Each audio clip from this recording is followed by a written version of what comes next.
it's fine if people want to stay good friends with their first love and they want to comment on each other's posts, but I won't be dating either of you.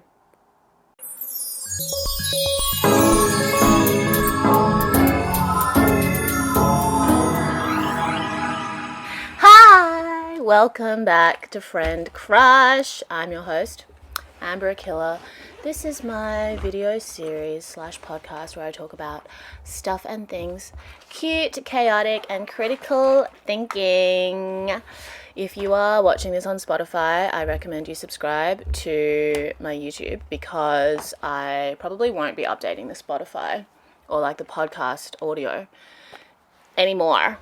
So it's going to be on YouTube. So please subscribe to the YouTube channel if you want to have regular updates on content. I hope everyone is doing well. I'm in Beijing, going back to Shanghai today, and I'm gonna film. Oh my god, my skin is looking real crazy. I want to do a quick kind of like Q&A video with just some questions that I've recently received while I get ready to check out.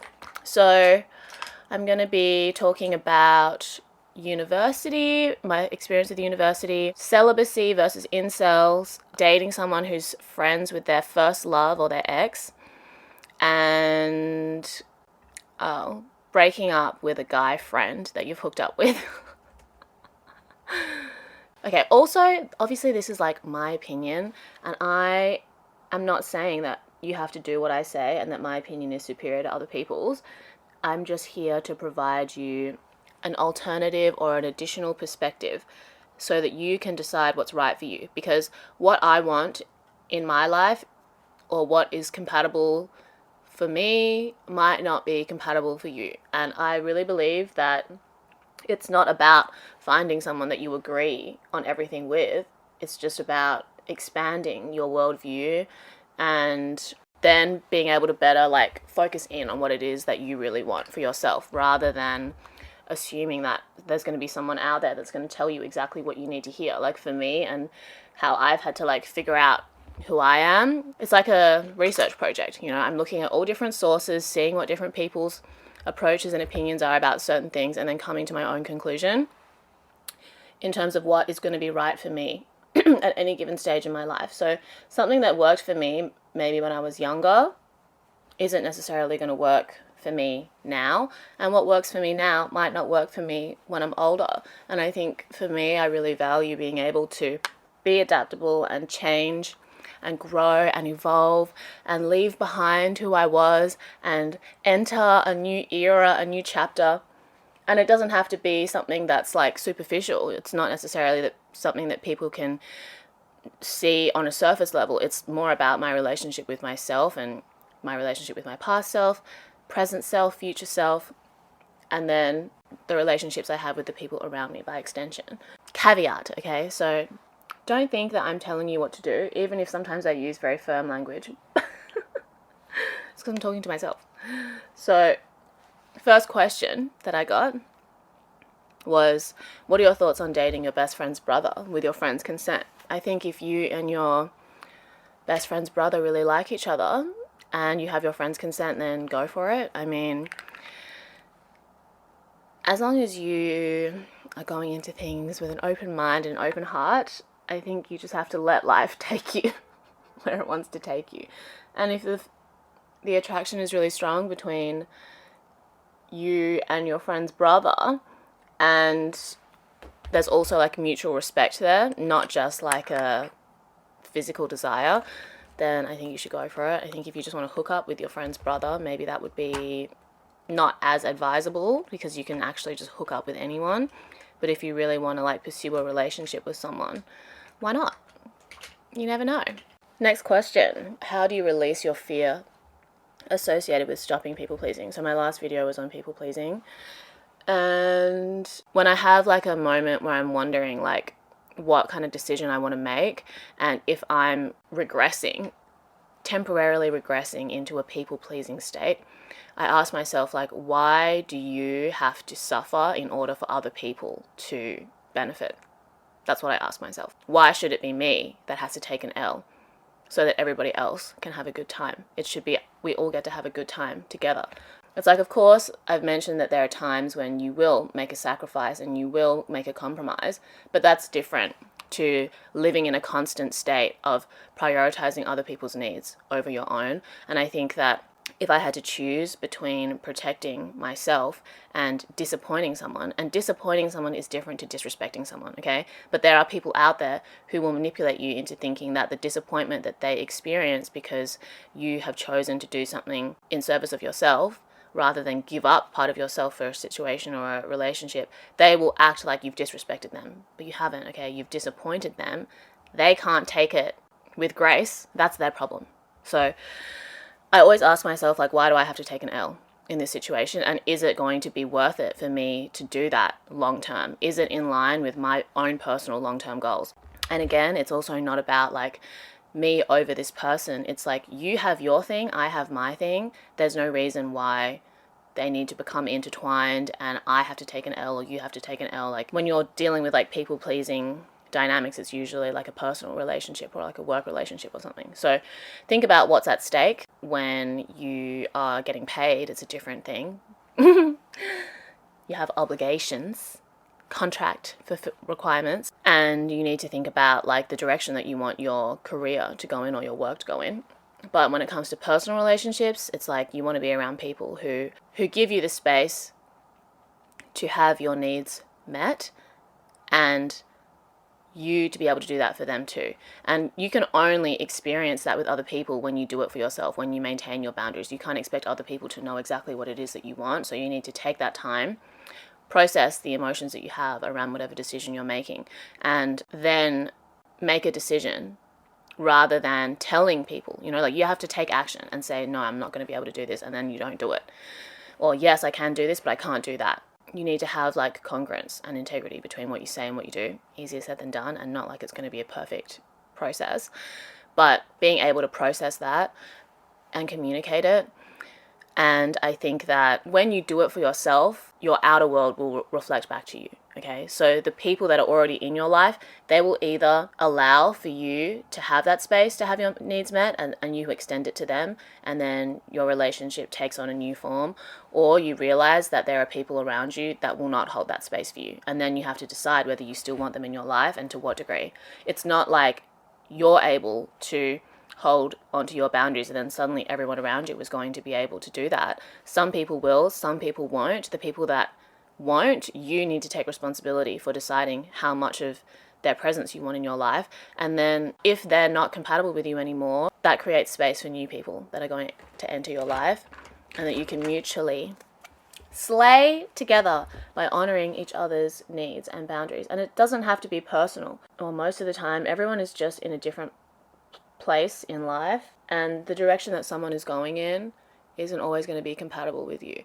And I really do think that, like in some ways we do have a life path, or we are here individually to experience different things, and sometimes what you're here to experience is not compatible with someone that you've had a previous experience with. And that's okay. It's not easy. Of course, it's still painful to let go of people that you love, people that you care about, maybe people that really care about you. That is just life. I'm sorry.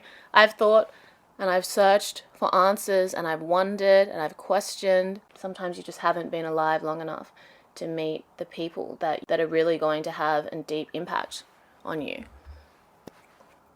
Sometimes you just haven't been alive long enough to have an experience that is really going to change the course of your life. And that's why I stay alive, just to see what's going to happen, Like I say, I didn't ask to be born. Not like I want to die, but if I'm alive, I'm going to see what's going to happen. I want to see what is possible. Being sad and angry and fearful all the time, it's like the only person that loses is you. Situations don't get better just because you feel bad about them, if you're not doing anything about it.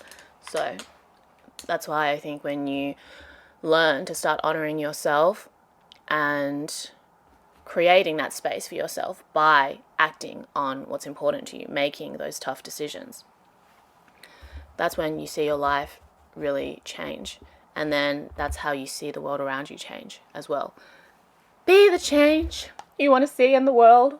And I think that really does start with learning how to have boundaries.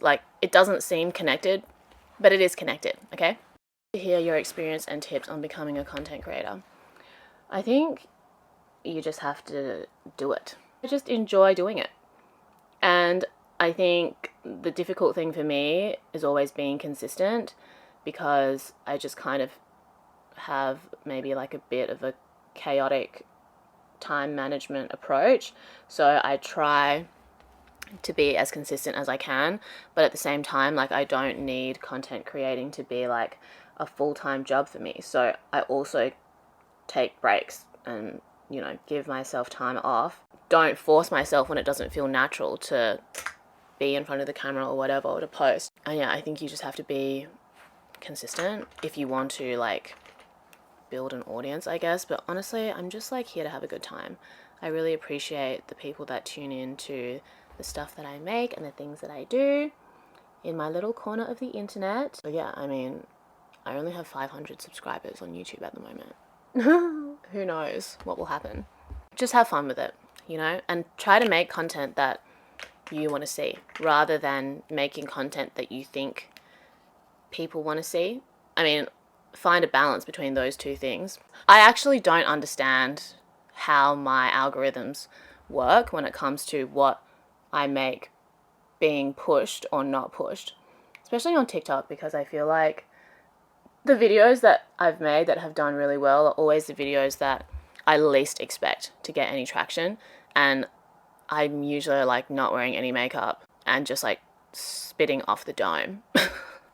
And then when I've put in a lot of effort to cut something that I think makes sense and that I spent a lot of time agonizing over, it doesn't get any engagement. So that's why I just try to have fun with it. You never know what's going to happen. And I think if you just try to be consistent, then you'll be able to see different trends in like what does and doesn't work for you. If you don't do it, you'll just never know. So only because I've made so many like TikToks am I aware that, you know, sometimes you have a hit and then usually you have like a bunch of flops in between. But at the same time, like when people, even the videos that have low engagement, there are still people who are commenting on the way that it might help them or it's given them some kind of perspective. So it doesn't mean that those videos with like less views are less valuable just because they have less views. Like that's kind of out of your control a lot of the time. And yeah, I think just like adapting and trying new approaches and living your life, just have fun. I don't think everybody needs to be a full-time content creator, you know? It's very hard to do it full-time. And you really have to be built different, in my opinion. I just don't know if I'm built that way. I still enjoy making things and connecting with people and being slightly insane. It's great. I learn a lot about myself and, you know, the world and connection and humans as a result of doing this. I'm very grateful. Okay, what are your thoughts on celibacy and incels? I've thought about it and concluded. An incel wants to have sex, but no one wants to have sex with them, more often than not due to their disrespectful behavior, which increases with each rejection. The vicious cycle begins. Whereas temporarily celibate people could have had sex, but choose not to. Various reasons like inner healing, no attraction, focus on other things in life, but generally they don't blame other people for their celibacy because they made the choice not to have sex for whatever time. Yes, this is true. I agree. I think that people of any gender are able to get into a mindset where they, essentially it's like a victim mindset. It's everybody else's fault that you are not getting what you want, and there's no reason why you should have to change your approach. And consider how you are the common denominator in your experience, and instead you just like project outward and say, well, it's men's fault that they are like this, it's women's fault that they are like this, and I'm not getting this. It's a really dangerous mindset to get in, and if you are in a victim mindset, it takes time to, oh my god, my leg's dead. It takes time to heal from that, you know? I think that it's sad that for male incels in particular, I'm sure that they have experienced trauma at the hands of women in their life. I think, you know, there are a lot of ways in which mothers can unknowingly create like an unhealthy kind of attachment style between them and their son, and then the way that their son is like goes into the world and how that affects their relationship with women. similarly to like the role that a father should play in a man's life, or like a father figure, and then also obviously like the society that we live in, and just the way that women are treated by men, and then how women may inadvertently punish men around them or whatever. Like, it's much more complicated than just like men are to blame, right? And I think there is a very big difference between misogyny and misandry, as I talk about like in other videos and stuff. As disgusted as I am by like the incel community, I do understand to a degree like where it comes from, like the origins of it, and it is obviously rooted in patriarchy and misogyny. And I just think it's really sad that there aren't enough safe spaces for men to build community and express like their own frustrations, emotional frustrations, spiritual frustrations, in healthy ways. And unfortunately, it's not the responsibility of women to do that. You know, women know how to do that very well. That's why women have progressed so much as a collective in terms of how we think and our values and our ability to develop self-worth and our ability to like have standards. And it's because women are able to do that. And it's because we've kind of had no choice. You know, under the circumstances, like, you need to come together and have a support system. And I think for men, because there's this like double-edged sword, with privilege comes a level of ignorance and like a number of blind spots that prevent you from being able to consider parts of yourself that you might have just been repressing or ignoring from a very young age, that you've been conditioned to do so, you know. So I think that for the incel community, yeah, of course, they do want to connect with women. They do want to have physical intimacy with women. They feel somewhat entitled to it, but they are not willing to consider the ways in which they could contribute to having healthier relationships with women. But that's not women's fault, you know? And it's different when women say that they hate men or that they are done with men, because you're not at a shortage of attention from men. You're over having to manage like the entitlement that men have towards you. So it's like you would like it if it was possible to have a respectful relationship with a man, but it doesn't mean that you don't even really feel entitled to it. You're just like, I don't respect you, I don't want you around me. Incels, it's like, I don't respect you, but I feel entitled to your body. I feel entitled to your empathy, even though I have absolutely no empathy towards you. I think a lot of women extend a lot of empathy to the men that they love, and the men that they love are not able to hold that space for themselves, and therefore not able to hold it for the women that they probably really want to connect with. But it's like, dude, she can't meet you at your end of the street. I think healthy relationships of any kind, you're meeting in the middle. And when you have men that are entitled to a woman's time and body, they expect women to come all the way over here. And now women are like, why would I need to move from this position? I have my own bank account, my own job, my own life. It's a risk for me to come across here. You don't understand how it's important to meet here? I'm not coming over to meet you. But for women that are done with men, they're usually well aware of how they can get to this middle point. But the man is still like, come here, come here, come here, come here. And she's like, goodbye, no thank you. Or they're able to meet here, he's able to meet here, and then she's constantly trying to fill this gap. Or he's like pulling her over, you know? Not all cases, just generally speaking. Of course, toxic women exist too. I have been a toxic woman at times in my life. It is what it is, but self-awareness is key. So temporarily celibate is different, because it's like, yeah, maybe for whatever reason, you have decided that you need to heal certain parts of yourself, and like being physically intimate with other people stands in the way of that. Yeah, focused on other things in life, no longer centering romance. You're not blaming other people for that choice. It is a choice that you've made. You haven't been forced to not have sex with people. It's not like, you know, if you're not on the incel pipeline, you probably know that if you wanted to, you could. It just doesn't bring you fulfillment, so you're not participating in it. And I think that there's a time and place for everything, you know, like in some stages of my life, I've been more open to physical intimacy, and then at other stages of my life, I haven't. Both have informed who I am as a person and how I approach relationships.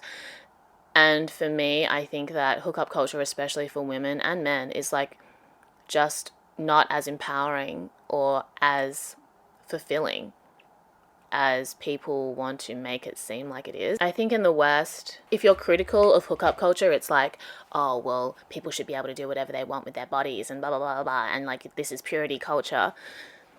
But it's not like one or the other. Like hookup culture will always be there because people will always be horny. But it's just like, to what degree do you participate in hookup culture? Do you need to live in a state of hookup culture? I don't think so. Hookup culture is good for exploring your sexuality, and then I think that being celibate by choice for periods of time is great for learning how to honor your body and treat it with respect, because it's very easy to lower your standards when you're participating in hookup culture. If you want to live like a wholesome, holistic life, you want to be able to be mindful of what you're putting in your body, how much water you drink, what food you eat. And I think that should also extend to the people that you're physically intimate with, the people that get to see you naked. So taking time to be temporarily celibate by choice is of course different to being an incel, which is an involuntary celibate. And it's crazy because like it actually started from a woman who was talking about how she didn't want to have sex with men anymore, and then men somehow co-opted it and turned it into this like really fucked up community that's like a threat to society. Next question. The guy I'm currently seeing is talking to his ex and they're very good friends. Apparently she's his first love. He claims that there's nothing going on, but I'm afraid there's still that emotional connection. They still comment on each other's posts. They broke up during COVID and they live in different countries now. Thoughts? I personally am not about this, okay? It's fine if people want to stay good friends with their first love and they want to comment on each other's posts, but I won't be dating either of you. Sorry, I'm just not interested in people who haven't let go of previous romantic partners, you know? I think it's fine to be on good terms with your ex and, you know, maybe you speak occasionally. Maybe there's no bad blood between you, but I don't want any of my exes in my inner circle, okay? I think like, you know, think about the 5 people that you spend the most time with, that you're closest with. My ex is not going to be one of those 5 people. They might be like over here in my extended social circle, or like I might talk to them like once a year, or I might, you know, be nice to them if I see them. Luckily, I don't bump into my exes very often because we all live in different places, but I don't want them in my inner circle. And I don't want to date someone who has an ex in their inner circle, especially their first love. That to me is like, have loose ends that haven't been tied up. I don't want to be a part of that, okay? You know, I've also had people who have tried to keep me as someone in their inner circle while they date other people after we've dated. I don't want to do that, okay? Because I respect women, and I don't want a woman who I might not even be close with, but is dating someone that I've dated I don't want to have beef with her, okay? I don't know her, I might not even like her, but I just think that it's unfair. I don't want to be put in a position where I'm dating someone and I'm worried about another woman being a third party. I'm not going to do that to other women. So for me, I don't love this. Especially they broke up during COVID, so I'm sure they have like a whole narrative about like, oh, you know, the circumstances didn't work out, but one day we'll reunite, we'll be back together. It's not working out. That's bullshit. Okay, no. Commenting on each other's posts, lame. You know, I think it's fine to be on good terms with an ex. But for me, being on the inner circle, it's like, don't you have other friends? Get other friends. Why doesn't your ex have other friends? Like for me, I think it's fine to still be in a place with your ex where you still speak and there's unfinished business, but I don't think it's fair to date another person if you're not actually over them. I think that's weird. It's not for me, okay? But some people might enjoy this triangulation situation. Not me. I recently moved to New York City and don't really know anyone my age, 24. I'm not in school and I work remotely. Been wondering what your tips are on how to put myself out there more and to create new friendships / build community. Okay, so in my How to Make Friends as an Adult video, I talk about how I have a 1 + 1 = 3 approach to life. It's not like, okay, I'm going to do this and then this is going to happen and then this is going to be the outcome. It's like, I'm going to do a bunch of things and live my best life to the best of my ability, and then maintain space for the unknown. There are so many things that are outside of our control. Think about how tiny you are in like the broad spectrum of humanity. Okay, the world is a very big place. Imagine it like a beach, sand on a beach, and everyone is a little grain of sand. Okay, I am an insignificant little pea in the scheme of things. So I actually have very little control and very little ability to predict what is going to happen. And I think when it comes to meeting people that you connect with, it's like, if I, am trying to maintain my sense of self, remain centered, remain open-hearted, open-minded, then I can't predict who will enter my life and who I may or may not connect with, who may re-enter my life, who may leave my life. And I think as I've gotten older and I've had so many different experiences with friendships, positive, negative, fulfilling, heartbreaking, even in romantic relationships too, it's like you just never know what's going to happen. And I could never tell you how I was going to meet someone that I became very close with, or how my relationship with someone was going to fall apart. And I think just if you aren't in school and you work remotely, going out, doing activities, participating in like hobbies that you might enjoy, just like doing things that bring you joy, you will meet people along the way. And sometimes it's like you meet someone who introduces you to someone else who you become close with. You think it's going to be this person that you met, but then that connection opens you up to a whole bunch of other connections. So focusing on yourself always, doing the things that bring you joy, and just having an open mind and an open heart, and then also just being discerning with how you feel around new connections and stuff. Like for me, moving back to Shanghai in 2022 was so overwhelming because there was people that I knew 2 years prior to returning. People that I wasn't that close with have reached out to me, and we've become much closer than when I was in Shanghai. People that I was really close with, I'm not so close with anymore. New people that I've met, I've become close with. I literally could not have told you, like in May 2022, when I was preparing to come back to Shanghai, how those things were going to play out. That's why it was so overwhelming, because I was like, what's happening? But, I'm so grateful for the relationships that I have that feel really fulfilling and exciting, and we get to have a good time and we're supportive.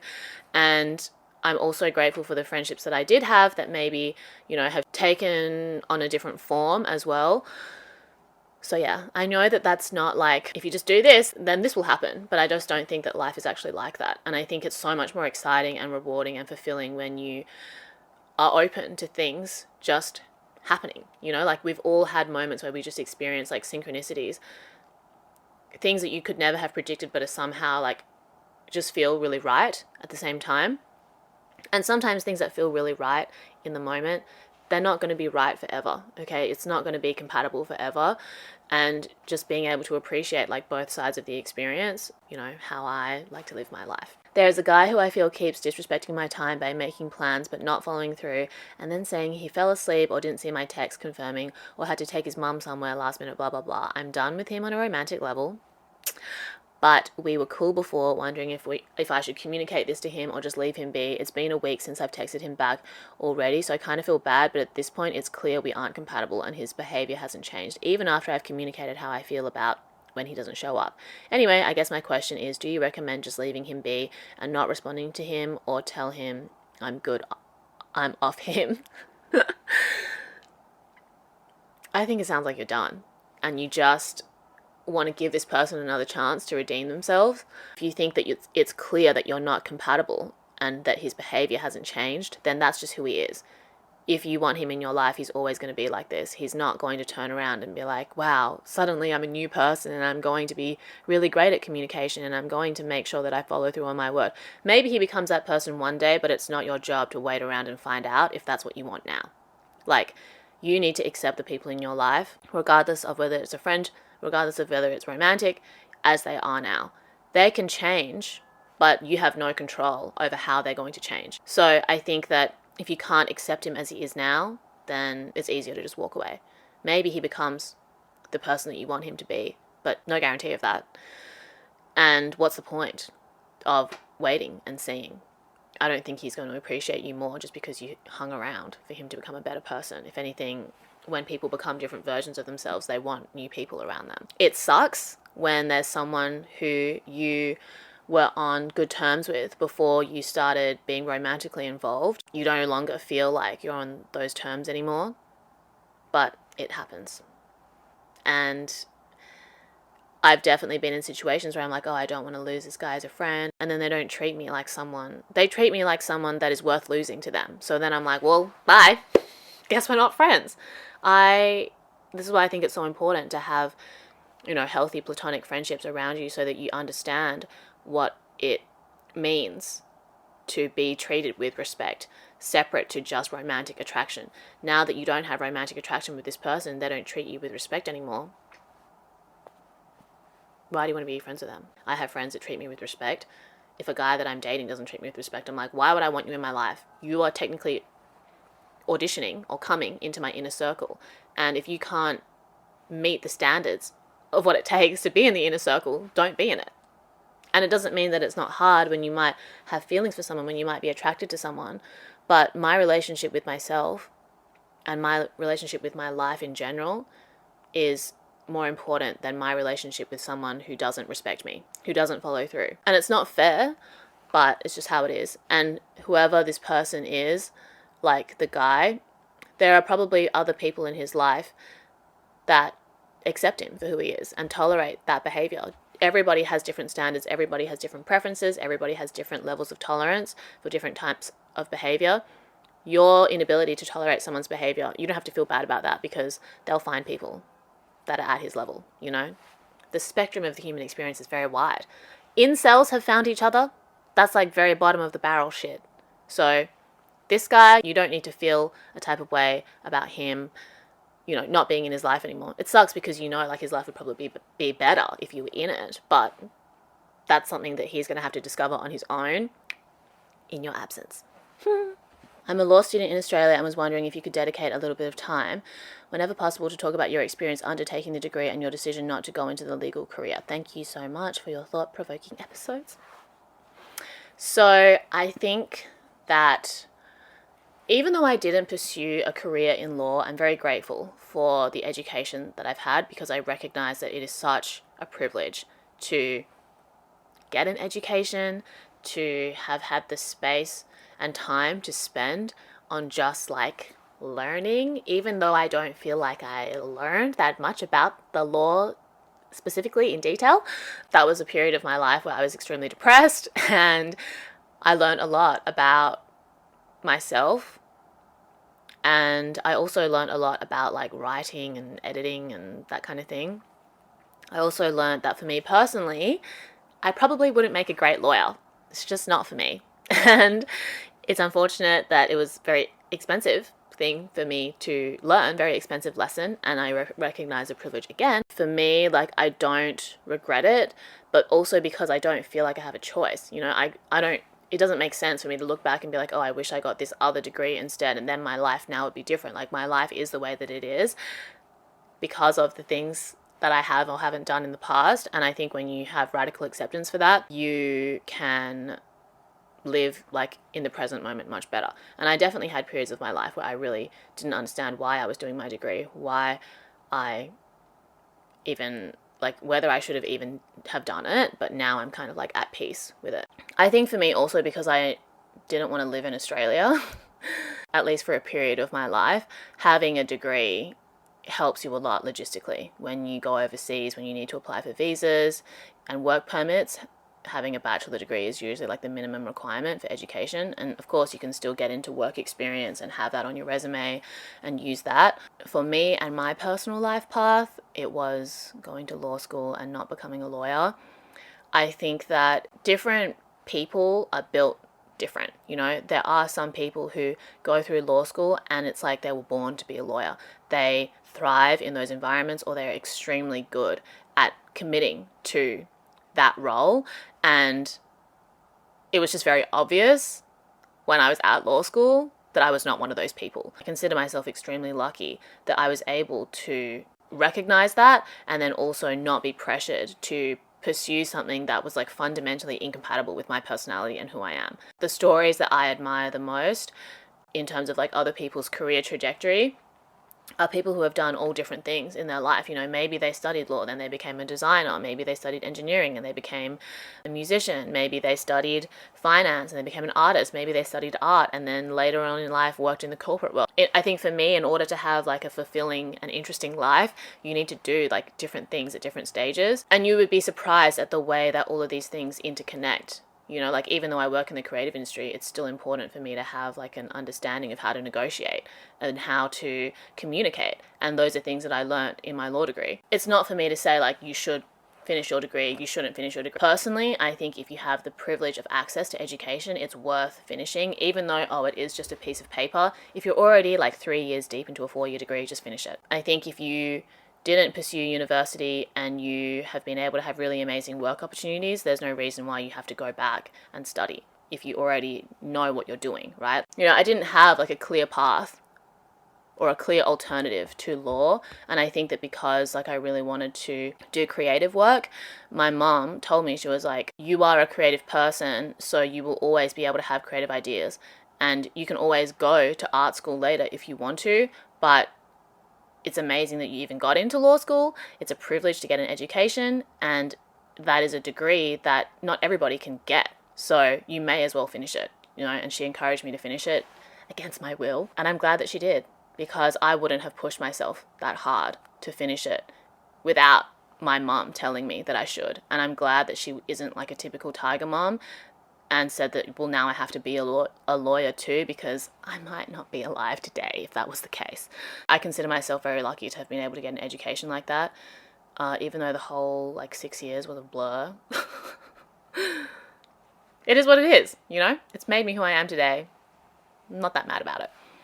Yeah, I think when you're at university studying a particular course, you can feel limited to just work opportunities within that field, right? But I have friends who like studied law and now they work in marketing, or friends that studied law and then they work for the government. Opportunities are more about like connections and relationships, not just about what's on your resume, because you never know who you're going to meet and you never know what kind of opportunities they can offer you. So I think that having a degree is great, and just keeping an open mind again to like the direction that your life may take. So it's not as simple as like you should get a degree, you shouldn't get a degree, you will pursue what you do at university, you won't pursue what you do at university. Everybody is going to be different. Personally, if you are already at university and you're not sure what you would do instead, you may as well finish the degree. And the only thing that I would do differently looking back is I would spend more time doing things that interest me outside of university, because I think I lost a lot of my creative spark when I was at uni because I was just so depressed and I didn't know the purpose of me being there. And I was lucky that I was able to DJ and do that on the side, so that when I did graduate, I had like a skill that was not my degree, not in my field, that I could build on and that could provide me with other opportunities separate to the thing that I studied. So if I could have done more of that, I would. And I would encourage people to do that if they're at university, not sure what they want to do, but they still need to finish their degree or still want to finish their degree. Do other things on the side. And yeah, if you're not like a super high achiever, don't worry about having to get really high marks. Like C's get degrees, you know. I don't remember what I got for anything when I was at uni. I remember what the marks that I got when I was in high school. I don't remember the marks that I got when I was at university. That's my opinion on education. I think it is such a privilege to have access to education, to get an education, because I've worked in all different sorts of fields, and communication is so important, and that is really something that you can learn to do at university. I can tell when someone hasn't been taught how to communicate clearly, and it affects your ability to do your job and it affects your relationships. And I think that communication is a skill that you can hone at university when you're like learning to write, learning to research. That's really important. Obviously, you can learn to do that without university, but I think some people would never even think to learn to do that if they weren't forced to in some ways. I don't know if that makes sense, but yeah. I'm going to leave this episode here today. thank you so much for watching. I need to check out of my hotel. Follow me on Instagram, TikTok, subscribe, like, comment. You can also follow my Spotify and SoundCloud for music and mixes. And send me questions, send me feedback, comment, send me a DM. You can use the paid link if you have like a pressing issue and you need a little written pep talk. I really enjoy writing those. Yeah, thank you so much for watching. Drink lots of water. Tell your friends and family that you love them. Go be a better person. Love you. Speak soon.